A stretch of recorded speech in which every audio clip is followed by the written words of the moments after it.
Bueno, bienvenidos a una nueva entrega de Cómicas Tour. Vamos a hacer una cosita un poco diferente, un off-topic. Vamos a hacer un 3x3. Vamos a elegir 3 cómics que nos gusten, sean cuales sean, os los vamos a presentar, comentarlos muy brevemente y para que os pique un poco el gusanillo.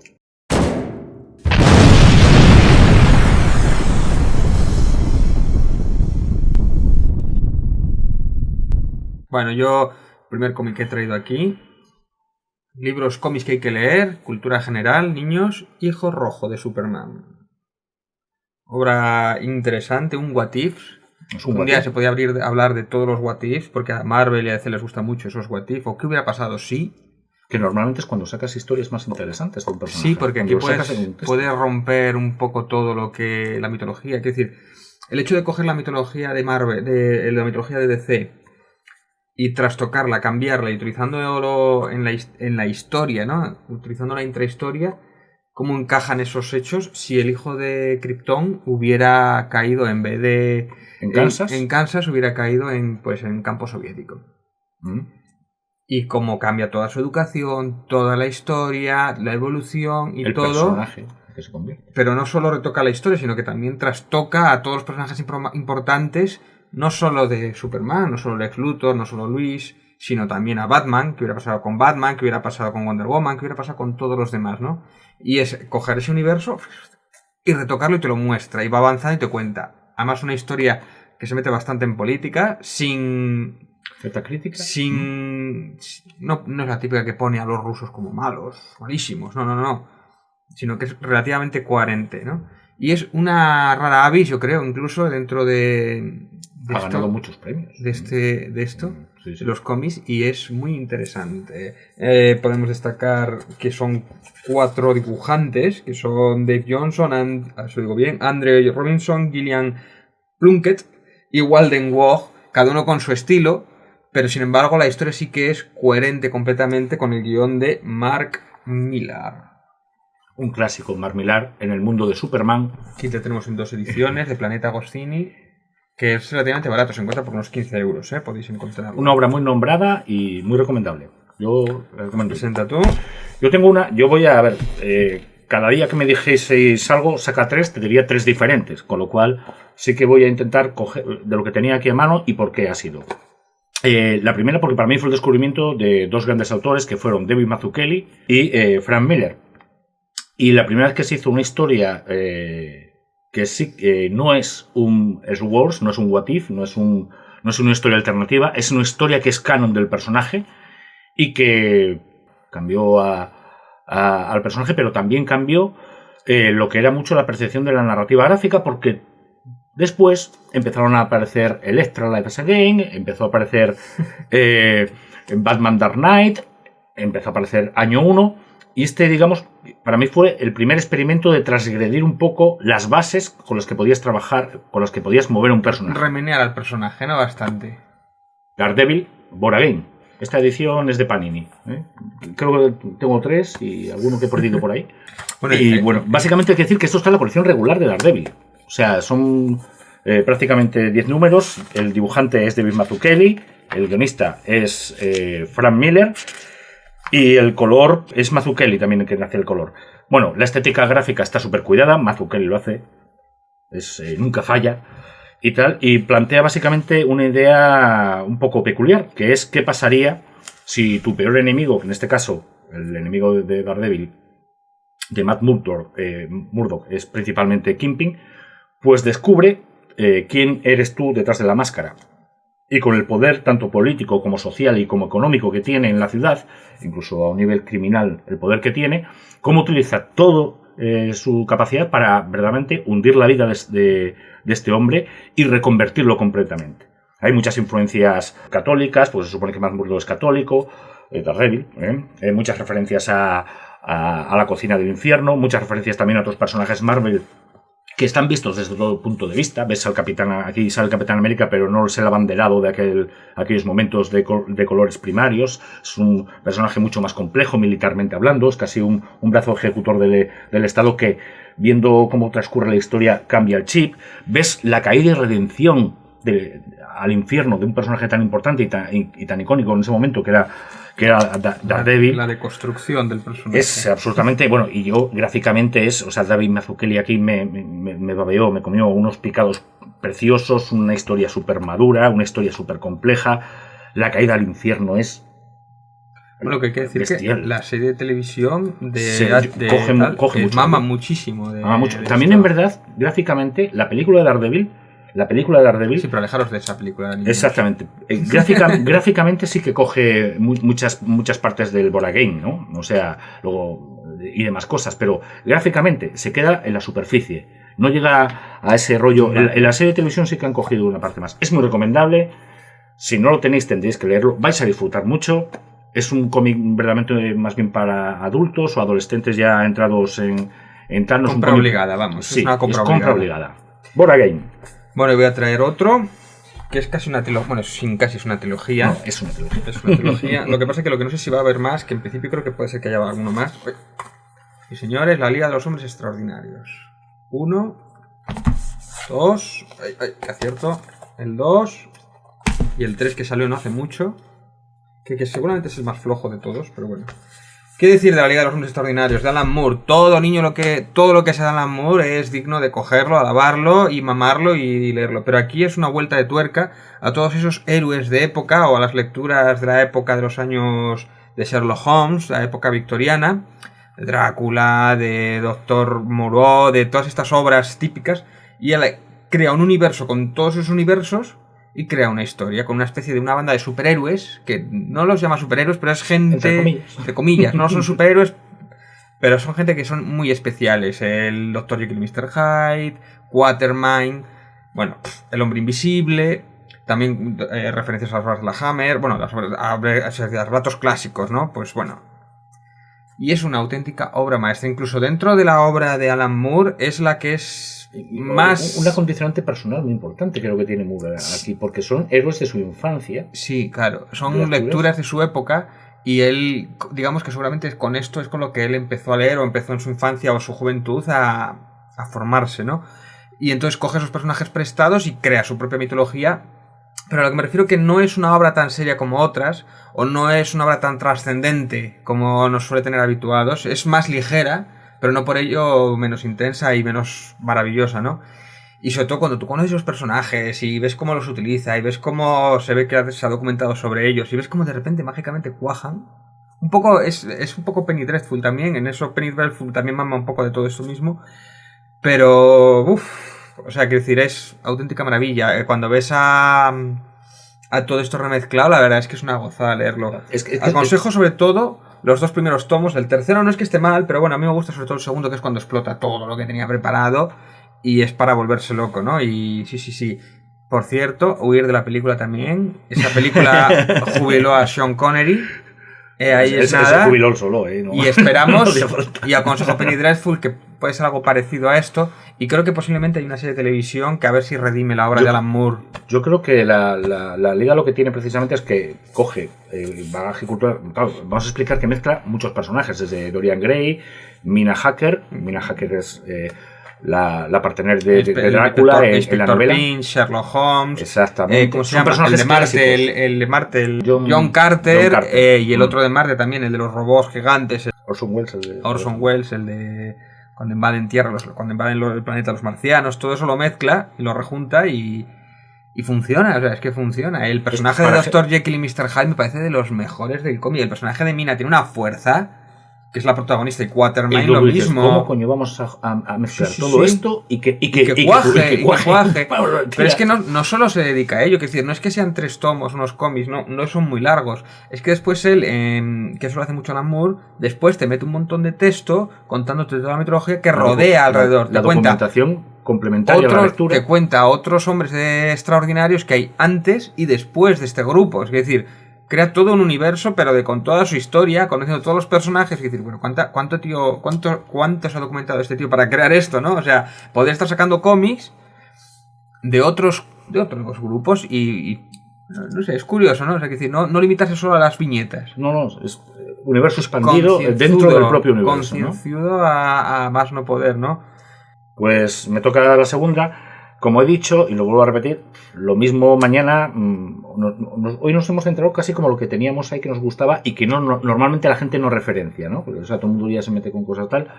Y esta vez yo me he traído también el origen de Superman de Geoff Johns y Gary Frank. El origen de Superman se ha contado, yo creo que ya hasta la saciedad, como 500 veces, entre los 52 y a 3 años tengo una nueva versión del personaje. O sea, nos queda... yo cuando crecí... Y los What Ifs, y los claro, de yo crecí con la de John Byrne, que era cuando me pilló jovencito, que es la de Man of Steel. No de la película, la serie se llama Man of Steel y tal, que ya hablaremos de ella en su momento, y digamos que esa sentó las bases para el nuevo Superman de los años 80. Pero en esta revisión hay varias particularidades. En principio, yo a Gary Frank lo conozco desde hace mucho tiempo, desde que estaba en Supergirl y bueno, trabajó con Peter David en Hulk y todo esto, pues me gustó mucho la evolución gráfica que tenía, porque si os dais cuenta, y ya lo pondremos, el Superman que aparece aquí, el Clark Kent, incluso el Superman, es un Superman que recuerda mucho a Christopher Reeve de la película, es un dibujo calcado de la película, está inspirado en Christopher Reeve, es Christopher Reeve. La forma de comportarse es la de Christopher Reeve de la película, torpe y amanerado siendo Clark, Superman siendo fuerte, complementando un poco la historia que había en general, y era como una versión en la que se van puliendo términos, con lo cual para mí lo que hizo Geoff Johns aquí fue convertir una especie de amalgama. Y me explico. Amalgama. Te cogió un poquito de Smallville, de la serie, te cogió en la que Johns trabajó, tanto como productor como guionista, te coge un poquito de la película de Superman, te coge un poquito del origen clásico del cómic. Y luego te lo mezcla todo. O sea, la Lois Lane no tiene por qué ser la de la película, aunque parezca. No es una adaptación de la película en absoluto. O sea, no se parece a la película, quitando un par de referencias que tiene, como que a Lois la tiene que salvar de un helicóptero, pero que es casi anecdótico. Las personalidades, pero es una amalgama de varias versiones anteriores que se han hecho del personaje, y aquí te la plantea de una forma, pues para mí, gráficamente brillante. Mi trabajo, o sea, el trabajo de Gary Frank es para hacerle la ola, es precioso, os pondremos imágenes, y luego también la historia, que está contada de una forma en que sea actual, pero también respetando mucho el pasado. Sería como una historia definitiva del Superman que veríamos en un cómic, y luego ya, bueno, vinieron muchas versiones después, y cada uno se puede tomar la que quiera, pero es verdaderamente precioso. Y este trabajo, por ser tan original, por ser tan fiel, sin necesariamente ser hilo conductor ni alma mater, por decirlo de alguna forma, de cómo hay que entender al personaje, pues para mí merece mi admiración y el reconocimiento. Y yo me lo paso muy bien leyéndolo, si eres fan del personaje, que lo soy. ¿Vale? Bueno, yo, otra de las obras que es también de obligada lectura es El Señor Magus. Aquí lo tenemos. Aquí lectura obligatoria, premio Publisher. Palabras mayores. Que es el único cómic, ¿no?, que tiene un Publisher. Por ahora en sí. el 92. Por ahora sí. Pues Art Spiegelman, lo diré bien nunca. Y aquí tenemos, como veis, es en blanco y negro y con unos dibujos bastante curiosos o peculiares, no por ello meritorios, y cuenta la historia de los judíos, que son ratones, los gatos, que son ¿nazis? Nazis, y cuenta el holocausto judío desde una perspectiva del dibujante y su familia, de cómo vivió su abuelo el holocausto judío. Y te lo pone de una manera que es curioso, que siendo aún dibujitos así muy relativamente inofensivos, o sea, relativamente infantiles, no por eso no te llega. Es al revés. Más que infantiles, los veo esquemáticos. Sí. O sea, dices, bueno, está contándotelo con gatitos, con ratones, pero eso no significa que no te llega, que no te impacte, incluso posiblemente te lo suavice. Bastante. Porque si fuera más realista, sería muy crudo lo que te pone ahí. Visualmente hablando, quiero decir. Y sin embargo, bueno, pues impactante. Esta obra obligada a visionaros, seguramente más lo tengáis en todas las bibliotecas. Pues si un día la veis por ahí, llevarla, porque es una obra maestra. Es una obra maestra en todos los aspectos. Y yo no sé si algún día harán una película de dibujos animados. Hay proyecto.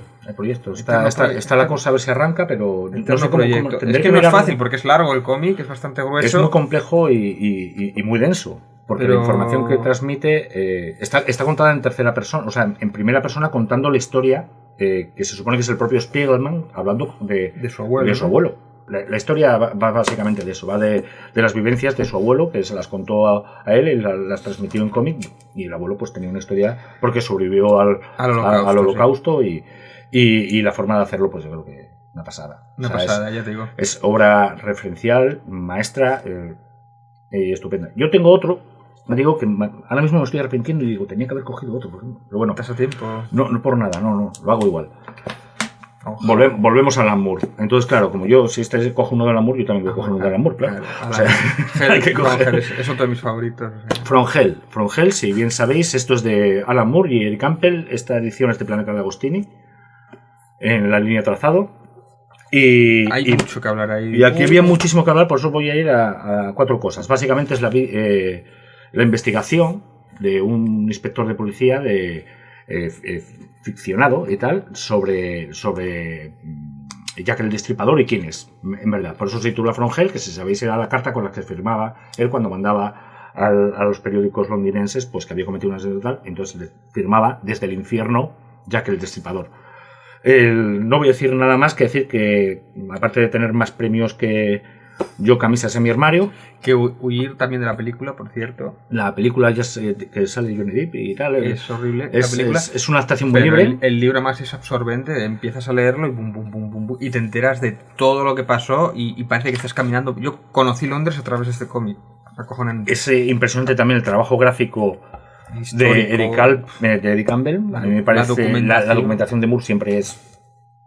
Te hace una biblia de cada cosa que hace. Sí, el dibujo es peculiar porque puede ser no agradable en un principio, puede ser que cueste, pero es que funciona con el tono de la historia. Ese tono oscuro, sombrío. Es que si le quitas el estilo de Campbell en concreto, que es un estilo suelto, a veces incluso sucio, pero coherente, de lo que estamos hablando, o sea, es una persona que se dedica a esto, sabe darle una estética, una visión estilística muy coherente a toda la obra.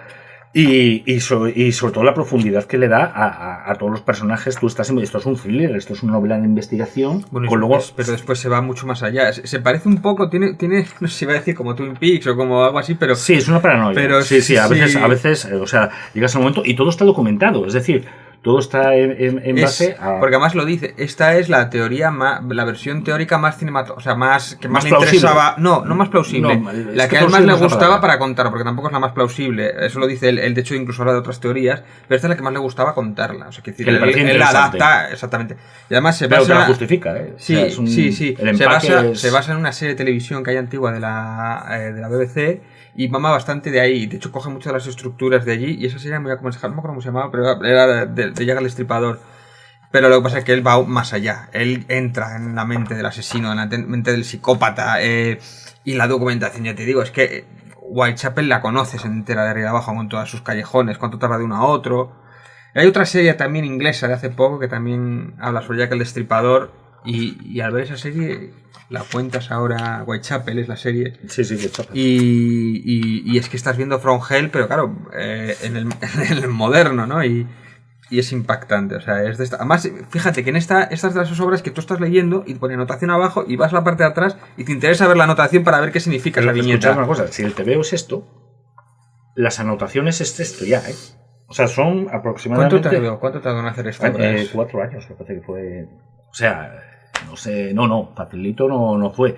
Y tal, si queréis ver una versión distinta, con una profundidad de personajes, un tratamiento psicológico de esos personajes que no te imaginabas que podía ser, súper recomendable. Está en blanco y negro, que es precisamente lo que digo yo, que esto en color sí que nos lo hubiéramos cargado. Nos lo hubiéramos cargado.